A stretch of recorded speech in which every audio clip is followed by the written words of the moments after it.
Praise the Lord. கர்த்தர் நல்லவர், அவர் கிருபை என்றும் உள்ளது. கர்த்தர் இந்த நாளிலுமாய் கூட சங்கீதங்களின் புஸ்தகம் 145 சங்கீதம் 14 சொல்லுகிறது, கர்த்தர் விழுகிற யாவரையும் தாங்கி மடங்கடிக்கப்பட்ட யாவரையும் தூக்கி விடுகிறார். நம் ஆண்டவராகிய இயேசு கிறிஸ்து எப்படிப்பட்டவர்னா, விழுகிற யாவரையும் தாங்குகிறவராய் இருக்கிறார். மடங்கடிக்கப்பட்ட யாவரையும் அவர் தூக்கி விடுகிற தகப்பனா இருக்கிறார்.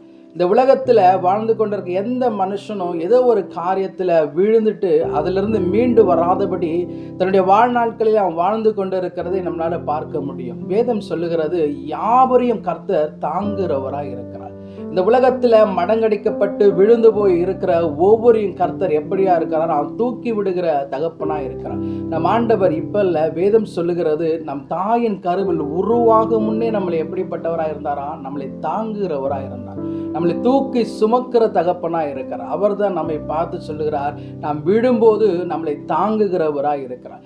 யாரை கர்த்தர் தாங்குவார் என்று சொல்லி வேதத்தில் நாம் வாசிக்கும் என்று சொன்னால், சங்கீதங்களின் புஸ்தகம் 37 சங்கீதம் 23, 24 சொல்லுகிறது, நல்ல மனுஷனுடைய நடைகள் கர்த்தரால் உறுதிப்படும், அவனுடைய வழியின் மேல் அவர் பிரியமாய் இருக்கிறார், அவன் விழுந்தாலும் தள்ளுண்டு போவதில்லை, கர்த்தர் தமது கையினால் அவனை தாங்குகிறார். இங்க வேதம் சொல்லுகிறது, யாரை தம்முடைய கையினால் தாங்குகிறார், யாரை ஆண்டவர் தூக்கி விடுகிறார் அப்படின்னு சொன்னா, யாரெல்லாம் அவருடைய வழியின் மேலே பிரியமா இருக்கிறார்களோ, கர்த்தருடைய வழியிலே பிரியமா இருந்து நடக்கலுடைய வாழ்க்கையில அவங்க தள்ளுண்டு போனாலும், வேதம் சொல்லுகிறார், விழுந்தாலும் தள்ளுண்டு போவதில்லை, அவங்களை கர்த்தர் தம்முடைய கரத்தினால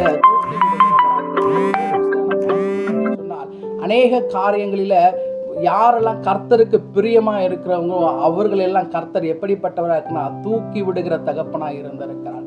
வேதத்துல எசேக்கியேல நாம் வாசிக்கிறோம், துன்மார்க்கன் அழிந்து போவதே தேவனுக்கு பிரிய இல்லை, அவன் வழியை விட்டு விலகி தேவனிடத்தில் மனம் திரும்ப பிரியமா இருக்கணும்னு ஆண்டவர் பிரயாசப்படுகிறார். அப்படிப்பட்ட தகப்பன் நம் ஒவ்வொருவரையும் வேதம் சொல்லுகிறது, தேவனுக்கு பிரியமாய் இருக்கப்படும் போது நம்மை தூக்கி விடுகிற தகப்பனா இருக்கிறார். வேதத்துல ஒருவனுடைய வழி கர்த்தருக்கு பிரியமா இருந்தால் வேதம் சொல்லுகிறது, அவனுடைய சத்துருக்களும் சமாதானமாகும்படி செய்கிறவர்.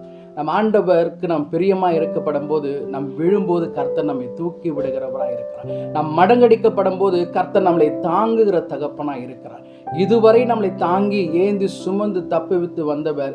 வேதம் சொல்லுகிறது, கர்த்தர் இந்த வார்த்தை நிமித்தம் நாம் தேவனுக்கு பிரியமா இருக்கும்போது நாம் நடைகளை உறுதிப்படுத்துவது மாத்திரமல்ல, நாம் தள்ளுண்டு போவதில் என்று வேதம் சொல்லுகிறது.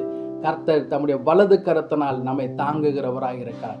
கர்த்தர் இந்த வார்த்தை நிமித்தம் நம்மை நடத்துவாராக. ஆமென்.